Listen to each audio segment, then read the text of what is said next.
But I'm going to kind of feed a few birds with one scone, so to speak, here. And I really want to articulate in kind of an eagle eyes view, or a eagle eyes scone. I don't know. Now I'm getting lost here. The really healing power of these practices, and why these practices really can help us cultivate a deeper, intimate connection to life, to ourselves, why it can help us cultivate self-love and self-acceptance, but how it can also empower us to be able to change and grow into who we want to become.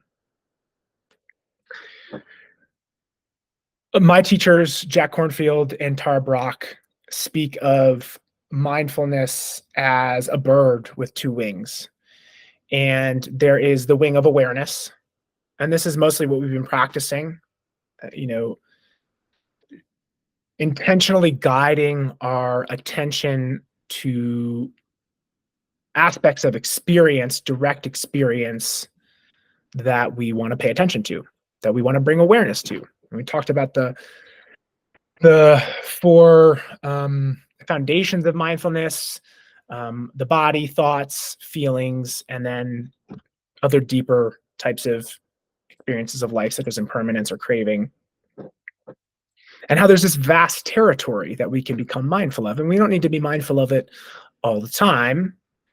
In the meditation that we just did right there, we were kind of creating a spacious awareness, where there's a wider lens of our attention. Whereas, you can focus very deeply on your pinky toe if you'd like. In fact, let's just take a moment to just focus very intently on your right pinky toe. What's going on with your right pinky toe? And then you can zoom out and feel the whole body. You can zoom out more and feel the room and the space around you.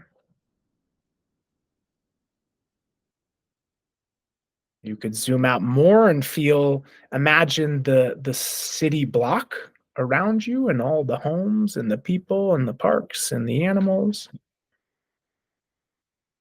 and so on and so forth. And you can open your eyes now. It's kind of a random tangent, but the point being is that there's so much that we can become aware of. And so this wing of awareness really supports us in understanding life, exploring life a little bit more intimately. The other wing, and this is something that we haven't touched on as much in this course, is the wing of compassion. And this is this quality of the attention that is loving, kind, accepting, graceful, generous. And you can hear the quality of compassion in the way that I described in our opening meditation, the posture. Like, you're not here to like sit super upright and like hold on for dear life and like laser focus. There's a gentleness of the mindfulness. When I use terms such as like curious and open and accepting, that's the wing of compassion. This is quality of loving kindness, as it's called. And the technique that I'm going to teach us today is a practice of loving kindness, which is the undifferentiated, as it's called in Buddhism, heart quality that has three sort of subsidiaries that we can cultivate through direct practice on its own, and which also then inform the way that we pay attention to our breath, or we pay attention to the space around us with these qualities of kindness. And so the technique that I'm going to, teach us in a little bit, this loving kindness practice, is really focusing on cultivating this wing. And the subsidiaries of loving kindness, which is just this undifferentiated like love and care, like to want people and other beings to be well, to be happy, to live with ease. We can generate that sense of heart and generosity within ourselves. The first subsidiary is compassion, and that is loving kindness that is directed towards suffering. And so compassion can be expressed as this sense of, upon the awareness of suffering, whether that's within myself or oneself, noticing one's pain or discomfort or hurt, or in seeing another's suffering. There is this desire, this loving kindness energy that is of the intention to help relieve that suffering. There's sympathetic joy, the second subsidiary, which is this connection to the joy of others, this connection to the joy of ourselves, to really be able to feel that and to want that, not just for ourselves, but for others. We can cultivate that. And the fourth heart quality, the third kind of subsidiary of general loving kindness, is equanimity. And that's this balanced heart that, in the face of the rainbow of life, can stay centered and open and gentle, yet solid, grounded, at peace. This is the strength of the heart. And we can directly practice cultivating each of these qualities through a mantra practice that I'll teach you. And it's in these practices that we cultivate this wing of compassion. And that wing of compassion accentuates the wing of awareness. Because again, you can focus and you can sense into this. And let's maybe just take a moment and to just, focus on your body. Just notice what's happening. You can pay attention. And I want you to pay attention or imagine paying attention with this really intense laser focus. It's almost like this constriction, this intensity, this forcing, this striving. And you could experience the different aches and pains in your body and be really mean to them, to want to push them away, to want to criticize them. And now the opposite end of that pendulum is the compassionate sense, this just like gentle, like, okay, my body's here, and this is aided by the sense of space that awareness exists in. Compassion has this quality of spaciousness, of openness. Okay, I'm feeling in the body, but there's this lightness. There's a gentle attention. There's a warmth, a welcoming of what's here, even if it's uncomfortable, even if it's painful. Allowing what is to be here, to be present. I'm not trying to push it away, not trying to force it. You can open your eyes. And so this is it's a kind of a description of this wing of compassion and how it folds into our awareness practice. And you just can't, you don't have the full bird of a mindfulness without the compassion aspect. And that's why I'm kind of like, shit, should have taught this a little bit earlier, because it definitely supports your practice, but it's never too late.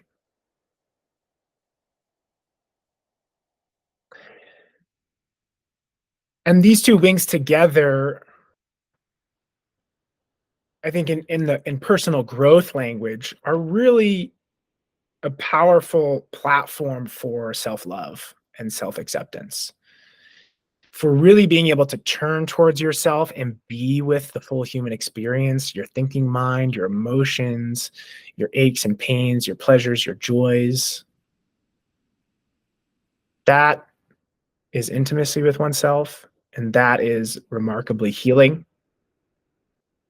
on its own, to just find this peace within oneself, this love and acceptance, this compassion for oneself. There's so much beauty in cultivating that within oneself, and which then reflects outwardly in the way that we relate to others and to the world around us, which is always just a reflection of what our inner world and experience is like. And this is beautiful. And this is where traditional mindfulness practice kind of stops. It's not about, and so I want to just give the asterisk that this little addition here is kind of my own theory outside of my practicum walls, but I have found it to be very true and a valuable understanding in the way that one can use mindfulness to just find more peace in life, find more peace within themselves, but also as a tool for personal empowerment that makes the bird fly. Kind of screw up here. Makes the bird fly. So we have the two wings, the compassion, the awareness. But then there's this aspect of personal power, of choice that we develop in these practices. And this happens as we cultivate intention, as we cultivate that wise effort. In the moment when you are paying attention to the breath, paying attention to the breath, breathing in, breathing out, breathing in, breathing out. And then you get distracted as you lose track and you're thinking about what I ate for dinner and what I'm going to do tomorrow, yada, yada, yada. And then you notice, oh shit, I was supposed to be paying attention to the breath. And then you choose to come back. That is a moment of personal power. That is building the muscle of choice. That is building the muscle of attention guided by intention. And that little tiny moment where you choose where to place your attention, you also choose where to place your energy. And you choose what to nurture within yourself. Because without that choice, you are really a victim to your conditioning, to your brain, to your think thought loops, to your trauma, which is just going to go on and on and on, unfettered, and you're going to live in that space unconsciously.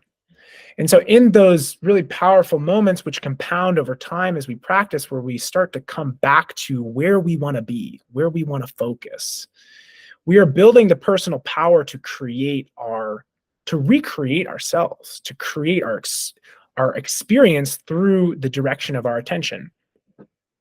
As we're playing with like this space, like you could spend your life just paying attention to the fact that you are this little tiny blip in a universe that your mind can't even comprehend. Like you could just walk around living in that space if you wanted your attention to remain there. You could practice that. But what happens? Our attention goes all over the place. We're thinking, and now we're stuck in an emotion, and now we're hurt, and now we're having fun, and now we're on our phone. It's like our attention goes all over the place. And a lot of that is run by our conditioning, our wiring, which, gets kind of stuck in these loops. And as we become more aware, as we bring in the compassion, the gentleness, the acceptance, we're also cultivating a choice in how we attend to life. And again, as I said, where your attention goes, your energy flows. And so this is, in my experience, in the way that I view these practices, not just a beautiful way to love and accept yourself more deeply, just as you are, not trying to change yourself. When I guide these practices, you're not trying to change the breath. And it also affords you the capacity to change in the way that you want to. And what I kind of want to wrap this up with is this idea of a of the paradox of acceptance and change. They talk about this as a dialectic, where sort of two opposing forces really need to find a balance. And I believe that a really potent and purposeful and beautiful, fulfilling life is found in a balance of acceptance and change. If you have the teeter totter sort of uneven, there is suffering. If there's too much acceptance and not enough change, that's where we get really stuck in our brain and our survival, which, the ego wants to keep everything that has been up until now. Even it will accept the pain of the known, the things that we do over and over again that cause us suffering. It will accept that every day of the week instead of facing the force that it takes to change and the fear of the unknown of what that change will bring. So that's why we can stay really stuck in acceptance. And acceptance isn't inherently bad. We need to start with acceptance. You cannot change anything that you are not aware of, and you cannot change anything that you criticize and deny and are disgusted with in yourself. So acceptance is important, but too much acceptance keeps us stuck, often in patterns that keep us in pain and suffering. On the other hand, too much change is this kind of like unsatiable rat race. I'm never enough. I always got to be better energy. And there's just as much suffering in that. And so we want to find this middle ground. And it does start with acceptance. And that's where these practices, and I think in the West, that's where we really need to meet ourselves first. We're so conditioned to go, go, go, produce, like the ambition and the drive. I think we get enough messages about those. Where I think a lot of us really need to meet ourselves is in that space of awareness, of acceptance, of compassion. And that kind of rebalances the teeter totter, and it creates space then for the power of choice that we're developing to then, from a space of more wholeness and acceptance, to say, hey, okay, I see the way that I get really stuck in this way of being, this way of thinking. And you know what? I see that it hurts me, and I accept and honor that. And I'm going to choose to nurture a different way of seeing it. And that little moment where we decide, I'm going to go back to the breath, is a microcosmic reflection of that greater skill and muscle to be able to feed the wolf that you want to feed. You as they say in that, I don't know how you want to call it, story or just koan of, you grow the wolf that you feed, or something. I'm butchering that, but if you want to feed the wolf of stagnancy, of hatred, of anger, it's gonna stay there. But if you want to feed the gratitude, you want to feed the joy and the creativity, but you need the attention, you need the awareness of what's really happening, and the honesty with what's really happening, and the compassion and the space, and then also the power, the capacity to be able to choose.